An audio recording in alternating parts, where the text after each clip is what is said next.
Hello, my name is Micah. I'm a nature enthusiast whose New Year's resolution is to create a short film every month this year.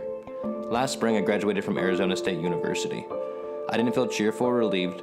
I simply felt a sense of numbness, a sense of post-graduation blues, a kind of depression, non-clinical, but significant, a combination of restlessness, confusion, and the sense of lacking purpose. Maybe direction's a better word. I don't really know. So what does any 25-year-old do when they begin to experience this feeling? They plan a 10-day road trip across 5 states to push the post-graduation blues to the back of their head. So here's that story. We started off our trip in the center of California. The first stop was Las Vegas, Nevada, but what happens in Vegas stays in Vegas, so we'll start the story on day 2. After a late hangover start, my girlfriend Lindsay and I headed through Nevada to St. George, Utah, then back down into Arizona to a place known as Glitter Mountain. The mountain is more like a mound of dirt that is an old abandoned mine where selenite crystals can be found scattered amongst the ground. We gathered some of these crystals and headed on our way. That night we camped at Hitch and Post Campground to prepare for day 3. Bryce Canyon National Park. The drive into Bryce Canyon is definitely a sight to see. Upon entering, you travel through 2 tunnels carved through the rocks. We made our way to the Navajo Loop Trail, which consists of one of Bryce's most popular land features, Thor's Hammer. Bryce Canyon's other most popular land features are called hoodoos or spires. Water, ice, and gravity are the 3 elements that go through the process of morphology to create these amazing features that can only be found in Bryce Canyon. The name of this canyon comes from Ebenezer Bryce, who aided the settlement in southwestern Utah and northern Arizona. In 1923, President Warren G. Harding proclaimed part of the area as Bryce Canyon National Monument, and in 1928 it became Bryce Canyon National Park. On day 4, we headed east to Capitol Reef National Park. Capitol Reef is a world of spectacular colored cliffs, hidden arches, massive domes, and deep canyons. When we first entered the park, we hiked to Chimney Rock. It is a towering 400-foot tall sand pillar located just before the visitor center. The geological formation of rocks found here is one of the reasons they call it Capitol Reef. Water pockets are small depressions that form in many of the sandstone layers as they are eroded by water, and are common throughout Capitol Reef. This is what causes the rocks to look like coral.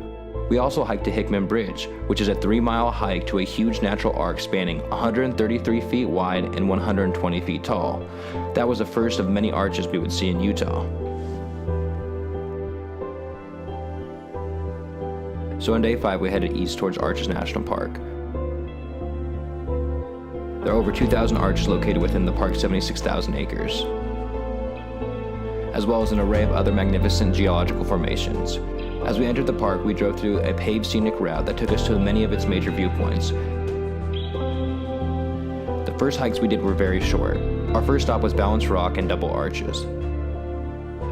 Double Arches is surrounded by other arches and is actually where many scenes in Indiana Jones and the Last Crusade were filmed. That night we camped 10 minutes away from Arches and woke up the next day to hike the most famous arch, Delicate Arch. Out of the 2,000 arches in the park, this particular arch has become a widely recognized symbol for the state of Utah. On day 7, we went to Canyonlands National Park, where we saw the breathtaking view of the Green River overlook before heading to Colorado. We headed to Colorado Springs to meet up with my parents who were on vacation in the area. When we got there, we relaxed in a hot spring and prepared ourselves for a 5-mile hike the next day. On day 8, we woke up and headed to Fish Creek Falls, which is famous for being on the Coors Can. The trail is strenuous and gains more than 1,600 feet in elevation.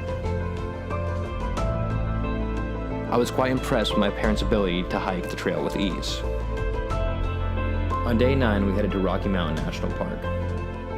We entered through the east entrance and went on various short hikes throughout the park. We saw deer, moose, chipmunks, and many other beautiful animals within the park. After an exhausting day hiking around, we decided it was time to head home. On day 10, we headed back to California. Before we left the Rockies, we stopped on a hike called Hanging Lake. It is a beautiful turquoise lake that is truly a hidden gem within the Rockies.